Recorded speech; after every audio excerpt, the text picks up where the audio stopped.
On his trip next week, the beginning of the trip, President Obama will make a visit to Riyadh, Saudi Arabia. While there, the President will meet with His Majesty King Abdullah to discuss a range of important issues, including Middle East peace, Iran, and terrorism. That's the front end of the trip. That would be, we leave here, I don't know all the time differences. We leave here the evening of June 2nd. So I guess that's the evening of June 3rd. Why was it decided on? The President believes it's a chance to discuss a lot of important business, and he thought it was a good opportunity to do that. Will that be the place where he'll outline the peace process he's going to try to reinvigorate in Cairo? I'm sorry? Will that be the place where he will discuss the outlines of a possible peace proposal he might outline in a speech in Cairo? Well, as I said last week, I think he's going to discuss elements of how to bring about peace in the Middle East. But the Cairo speech is not intended to lay out some detailed map for how one gets to that. Is this something that can be full press included? Because last I heard it was just full. That's something they're working on. Though is the schedule that I've seen, I think, includes a dinner, an overnight, and then a fly to Cairo. So there's not a public event at the stop. Secondly, the President will release the 60-day cyberspace policy review report at the White House on Friday, May 29th. The administration recognizes the very serious threats public and private sector networks face from cyber crime and cyber attack. Recognizing these threats, the President has elevated cybersecurity to a major administration priority, undertaken an early comprehensive interagency review. The administration is also committed to establishing the proper structure within the government to ensure cybersecurity issues continue to receive top-level attention and enhanced coordination. The report is an important first step towards securing our nation's cyber infrastructure. And let me get organized with those announcements. Ms. Lovin? Thank you. Can you talk about the role that the President himself will play in the confirmation process going forward? Does he plan to visit with senators, talk with senators? What is his personal involvement going to look like? Well, he has been on the phone, was on the phone earlier this morning before the announcement of the pick, talking to a few senators. I don't know exactly the number of calls he's made since then, or whether he's going to continue to make calls. Obviously, the President believes that he has put forward a very well-qualified individual with rich experience in a number of different areas, and that the confirmation can be done in a timely way in order to ensure that this justice is in place for the next court's business. Well, then who is the point person for making the case personally with the members of the Senate?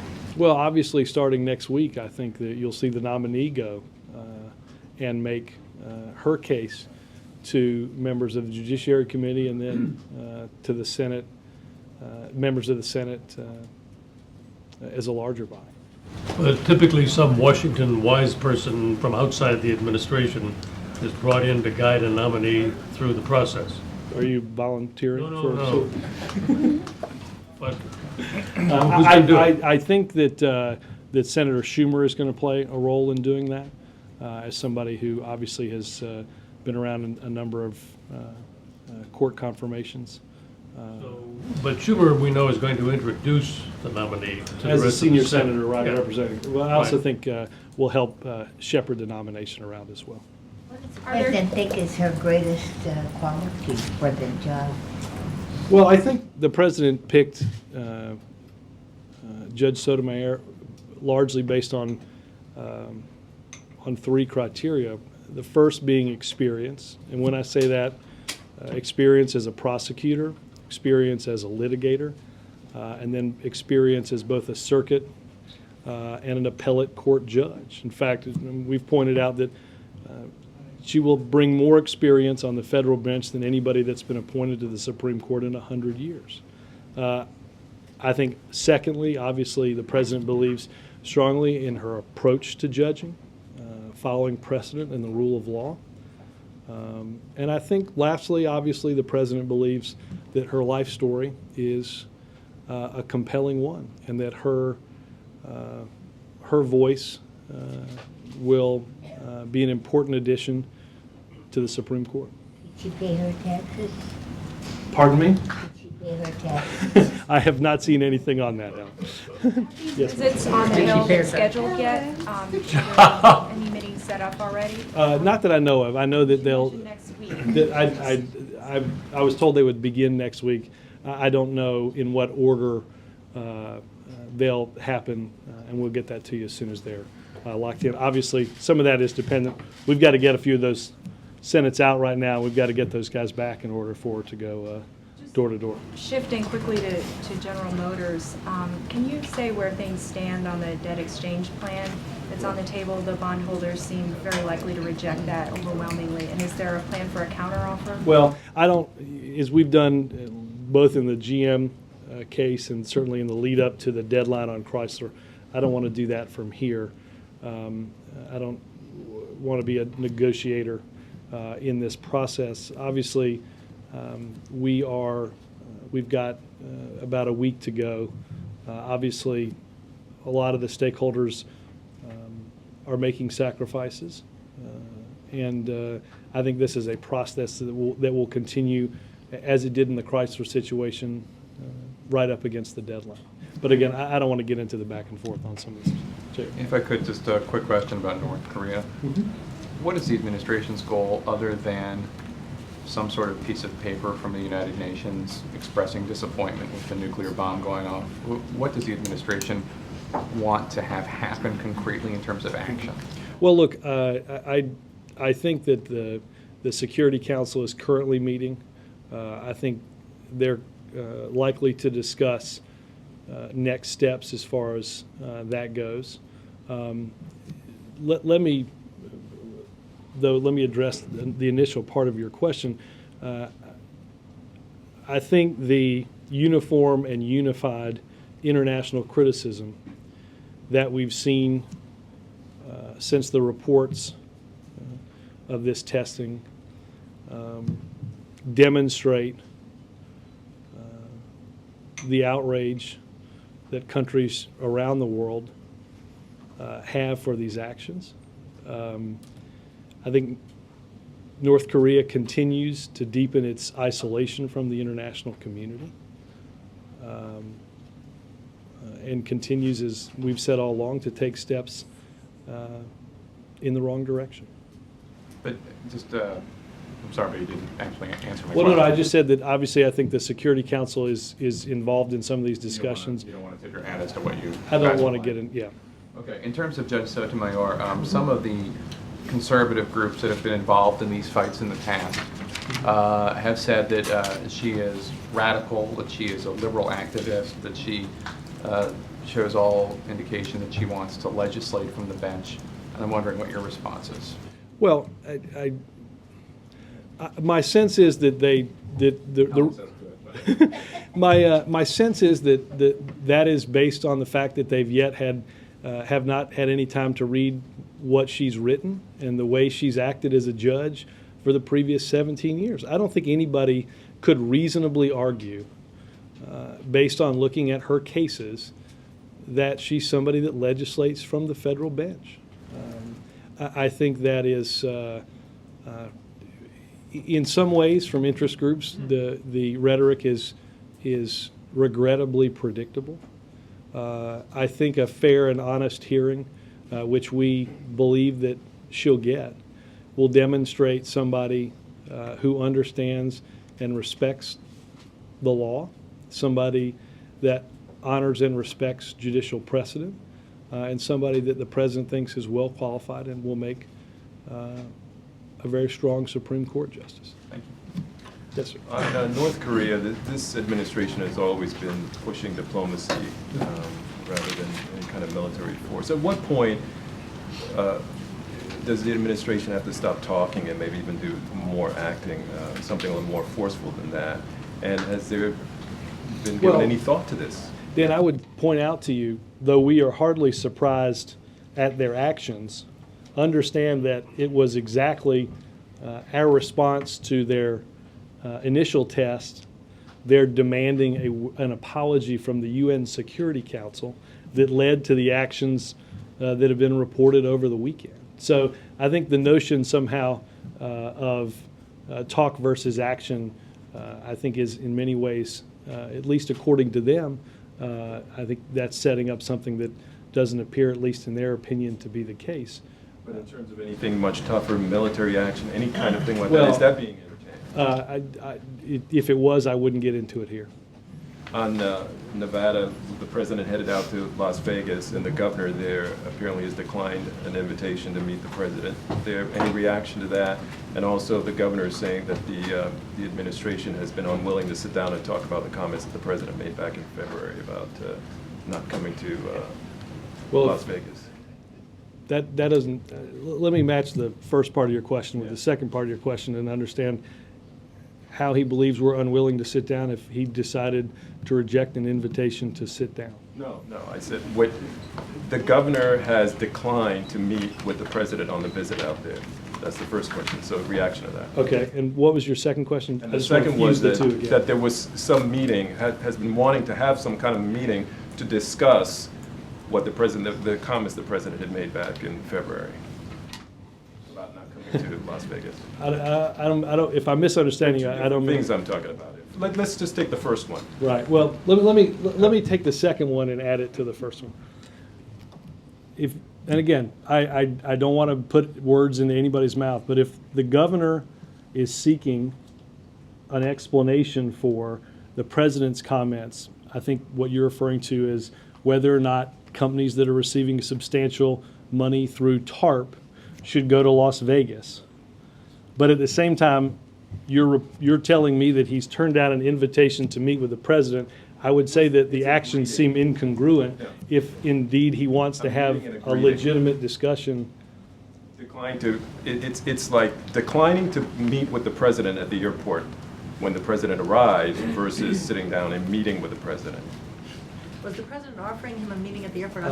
Well, you know, I generally I haven't seen many politicians meet anybody anywhere and not find it a convenient opportunity to press whatever case it is they're trying to make. You know, I would suggest that if the governor has a specific point that he'd like to make to the president of the United States, he's landing in a few hours in Las Vegas and apparently has been invited to make that case. Again, I'm having trouble reconciling the actions of the governor. Yes? Some Republicans have suggested that perhaps there's not enough time, that they'd like a little bit more time, and that it's not a foregone conclusion that she can get confirmed before the August recess. Would the president be flexible on that timeline at all? Well, Savannah, I think, Would feel more comfortable. yeah, I think it's important to understand a little bit of the history here. I think the average is about 72 days. I think the Roberts hearing I've seen either, the Roberts from announcement to confirmation was somewhere between 72 or 73 days. There are currently 74 days between now and target adjournment. So I think the president would say there's likely ample time in order to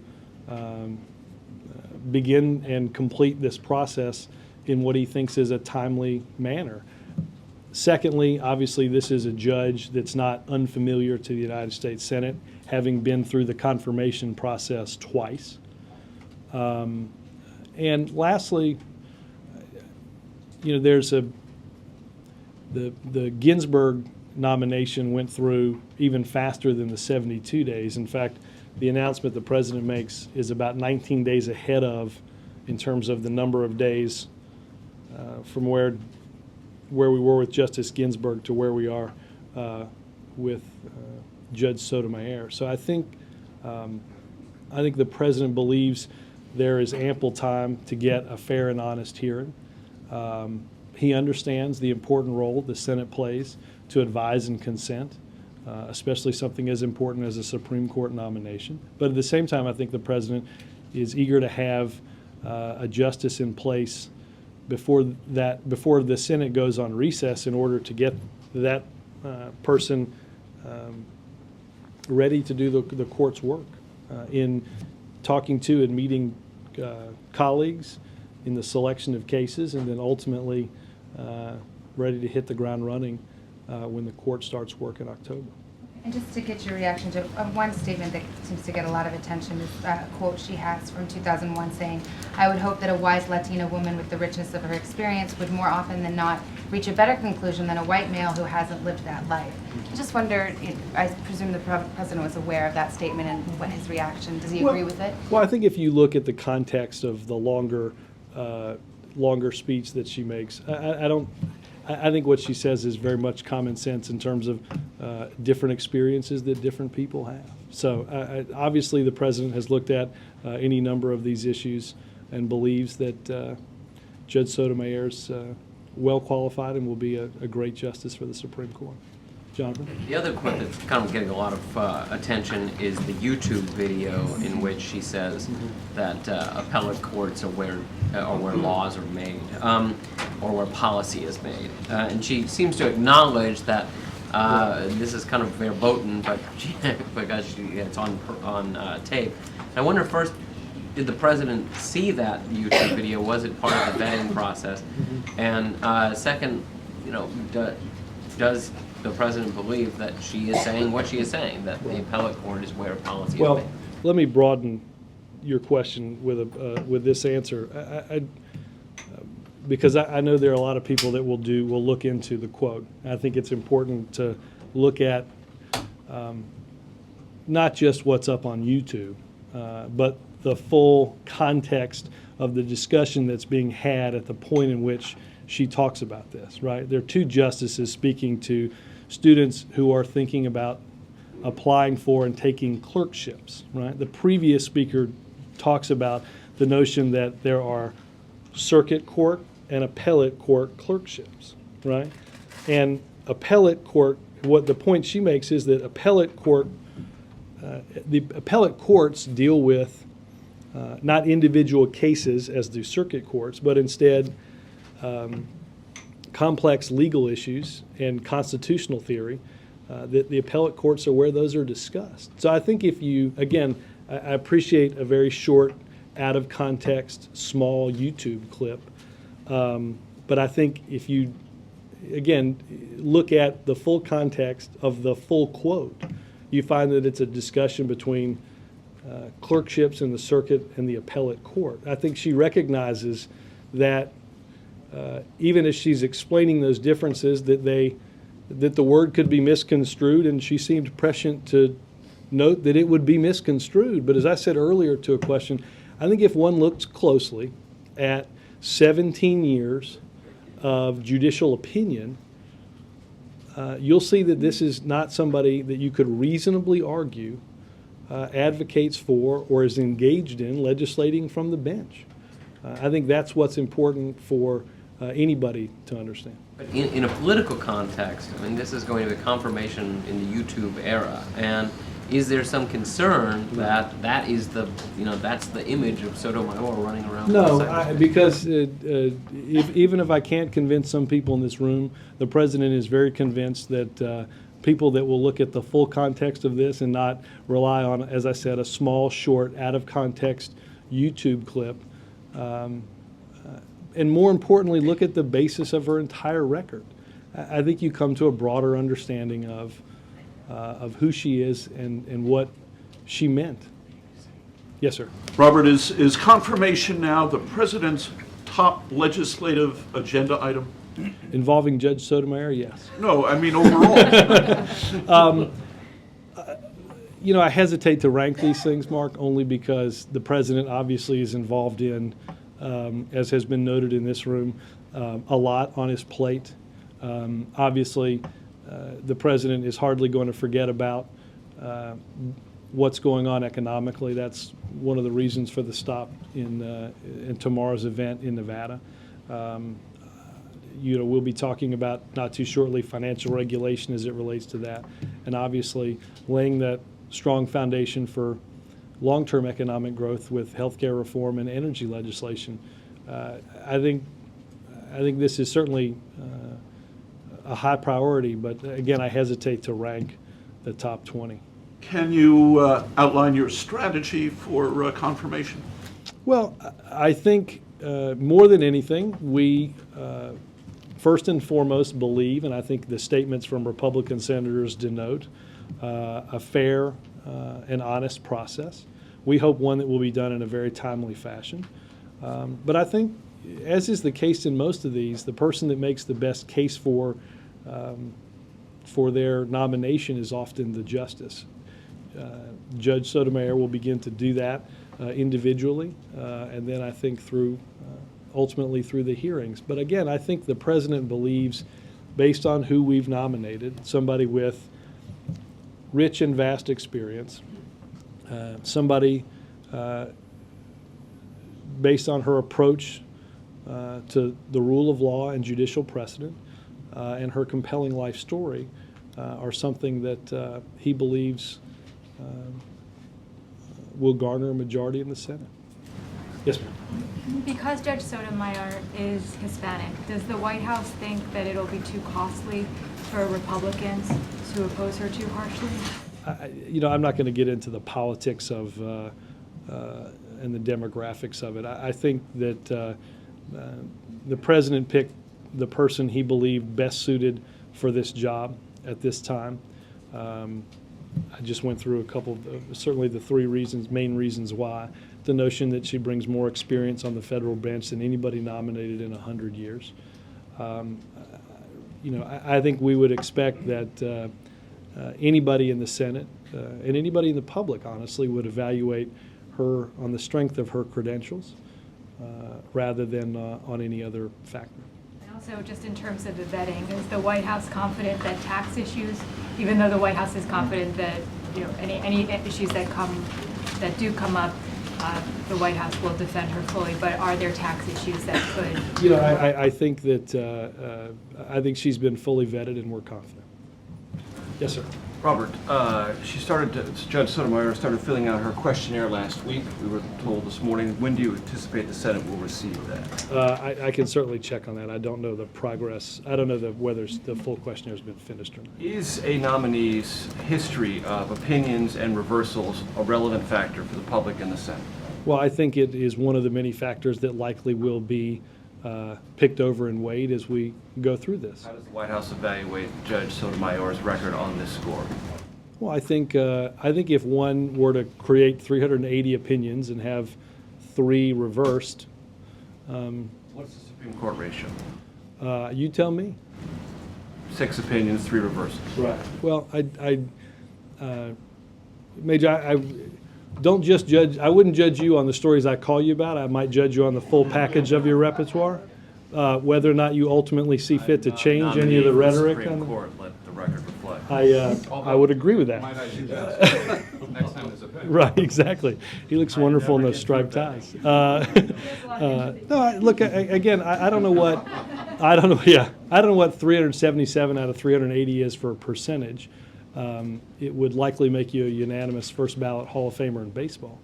And I think if you, rather than... Does the White House find, or why did not the White House find anything of disqualifying factor that 6 opinions, 3 reversals, that's half of the opinions that the Supreme Court reviewed? Well, but again, let's not use, I appreciate the sort of clipped math of certain viewpoints to look at this. Understand that an appellate court judges every one of their opinions could possibly be looked at. All right, so there aren't. I appreciate that maybe you put in a certain color folder an opinion that gets evaluated differently than another opinion. I have a feeling that's not actually the case. So I appreciate the 6 versus the 380. I think the totality of the record is one that's more important to look at rather than, like I said, some out of context or clipped way of looking at it. Did the president or his legal team evaluate the Ritchie versus DeStefano case that's now before the Supreme Court? Did it come to any conclusions about the judge's role in that particular case? And, Well, I would and say- how you think it might come up in the confirmation process and be explained during that process? Well, I mean, obviously, I think, obviously it was evaluated. I think, quite honestly, if your concern is judicial activism, then you have a hard time bringing this case up. You can't you can't criticize somebody for ruling based on adhering strictly and strongly to the precedent of Second Circuit. In this case, of Hayden versus the County of Nassau and Bushy versus the New York State Civil Service Commission. You can't criticize, right, you can't criticize somebody for being a judicial activist and somebody who understood and sympathized with both the plaintiffs and the case they were making, but handed down a decision based on precedent. Again, I think it will be interesting if, for whatever critics might emerge, you can't make an argument. You can't make two arguments that critique each other in saying that she shouldn't get somebody's support for the Supreme Court. And though I note on the internet, people are beginning to do exactly that. I think, going back to your earlier decision or your earlier question and my earlier statement, is I would look at the totality of this and understand this is somebody that over the course of 17 years has adhered to precedent. Thank you, Robert. Michael. Robert, could you put on, I know you said you don't want to talk about it, but your political hat for a minute. It's back the one in the with the office. pointy. It's the pointy hat? All right, that's an interesting thing. The propeller on it. Trust me, that's not the political hat. There is likely to be, in addition to the sort of reaction inside the Senate, there's already a campaign of sorts going on outside the Senate, a political campaign among conservatives and some Republicans, some conservatives. Could you sort of say what the White House reaction is to the sort of coming fight, not inside the Senate but outside? And does the president rule out the idea of him going out to the, to hold town hall meetings, to do some sort of political events, which you guys have said is the kind of thing you guys do best, or he does best at some level, to kind of counter that political battle that's again. So I looked right at the would-be culprit, I but believe I should get one Do it. one excuse. forbearance. There you go. Anyway, so does he? We won't use precedent in this case. Look, I think that, look, we all understand that there is, to some degree, a cottage industry that revs up during these sorts of confirmation hearings. The White House gets that. I don't think anybody that's spent any appreciable time in this town doesn't understand that. I think, though, the president in the person that he's nominated, I think in many ways addresses whatever critiques you're hearing from one side or the other, and that is somebody again who. There were people that said this is somebody that needs to have sufficient judicial experience. This person happens to possess more judicial experience than anybody that's been nominated in a century. The president wanted somebody that adhered to the rule of law and to precedent, and this is somebody that does that. I think that, look, I don't doubt that there are people that are going to make their arguments. I've seen and heard some of them today, and I wonder whether or not those are people that are engaged more in interest group fundraising than they are in a genuine understanding of Judge Sotomayor's record and her qualifications to be a justice on the Supreme Court. In terms of, I think the president is obviously enormously proud of the person that he's selected. I think he's likely to mention it this evening in Nevada. But I think the president believes that somebody that's gotten through the Senate twice and somebody with her distinguished record is somebody that he believes can get through the Senate.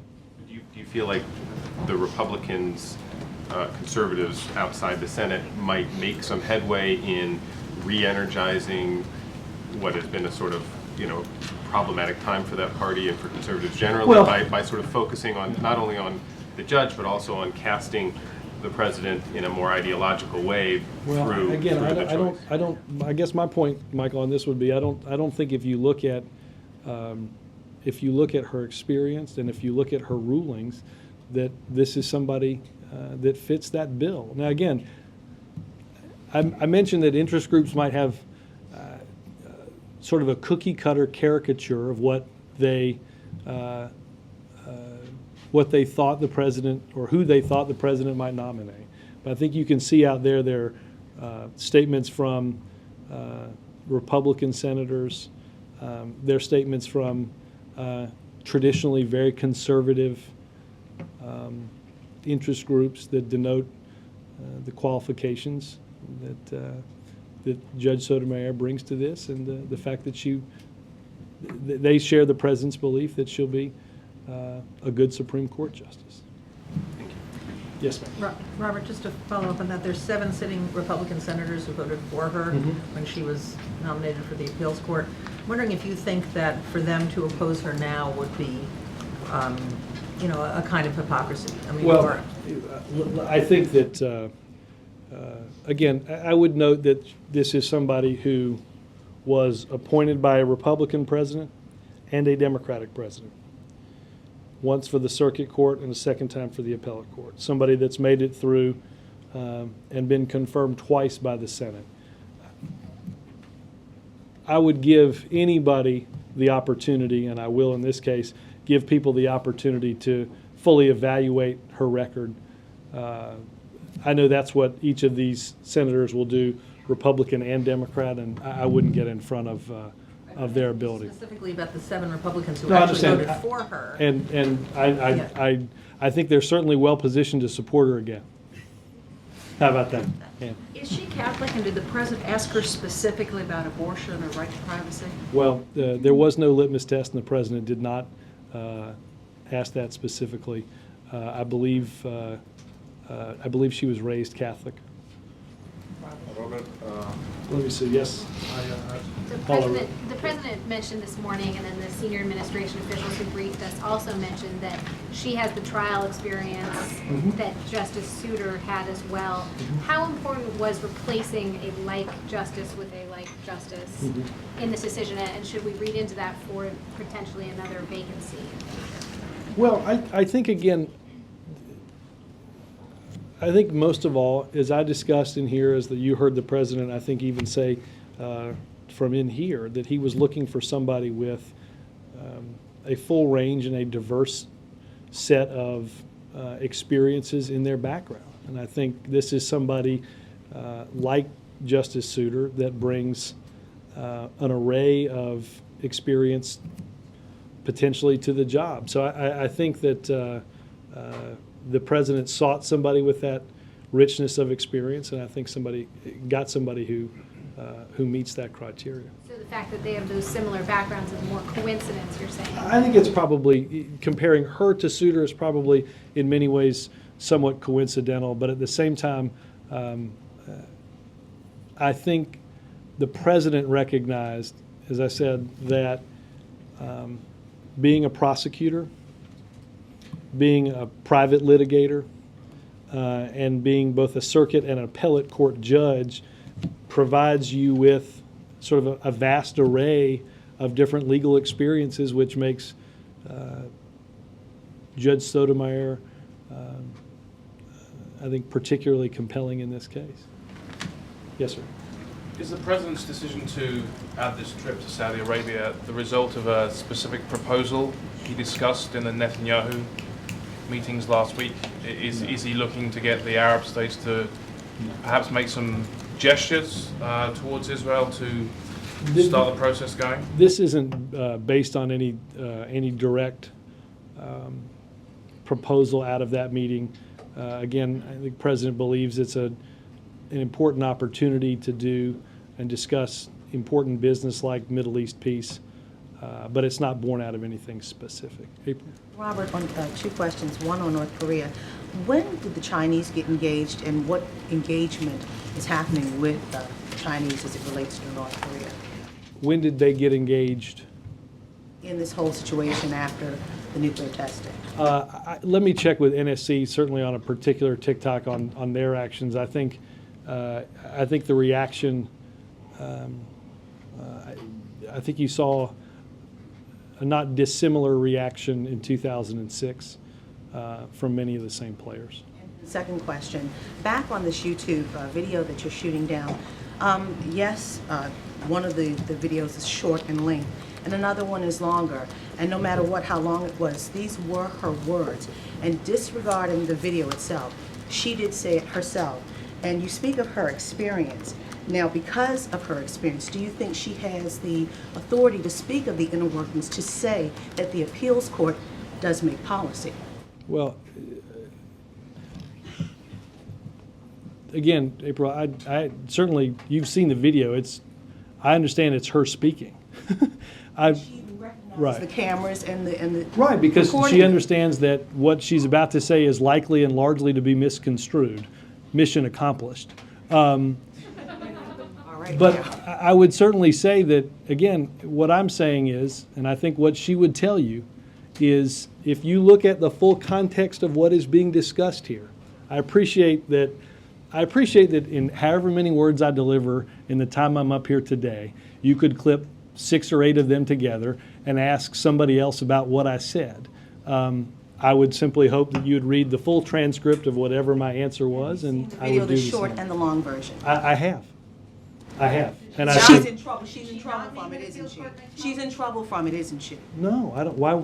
I don't think that's the case at all. But it was her words that said policy making, the appeals court policy making. You can't spin April, that. just as I'm not going to judge your question, the entirety of your question, on 3 or 4 words, as you would be probably quick to scowl and cross your arms and, without me being able to see, tap your feet. Don't attack me. I'm not attacking you. I'm simply enjoining you in the richness of the dialogue that we're having.